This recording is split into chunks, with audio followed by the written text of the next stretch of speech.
X plus 7/√x সমান 8 হলে x plus root x এর মান কত হবে? চলো নির্ণয় করি। প্রদত্ত সমীকরণটার উভয় পক্ষে √x দিয়ে গুণ করলে হচ্ছে x√x প্লাস 7 সমান 8√x, বা x√x প্লাস 7 মাইনাস 8√x সমান 0।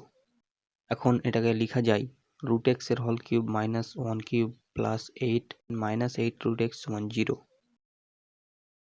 বা প্রথম দুটো রাশিকে a cube minus b cube সূত্রে ভাঙলে হচ্ছে √x minus 1 into X plus √x plus 1, সে দুটো রাশি থেকে মাইনাস 8 কমন নিলে হচ্ছে মাইনাস 8 ইন্টু √x মাইনাস 1 সমান 0, বা এটা হয়ে যাচ্ছে √x minus 1 into X plus √x minus 7 সমান 0।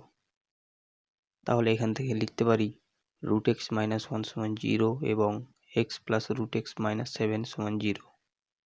অতএব এখান থেকে পেয়ে যাচ্ছি x প্লাস √x সমান 7। আবার √x মাইনাস 1 সমান 0 থেকে পাওয়া যায় √x সমান 1, অর্থাৎ x সমান 1। তাহলে এখান থেকে পাওয়া যায় x প্লাস √x সমান 1 প্লাস 1 সমান 2।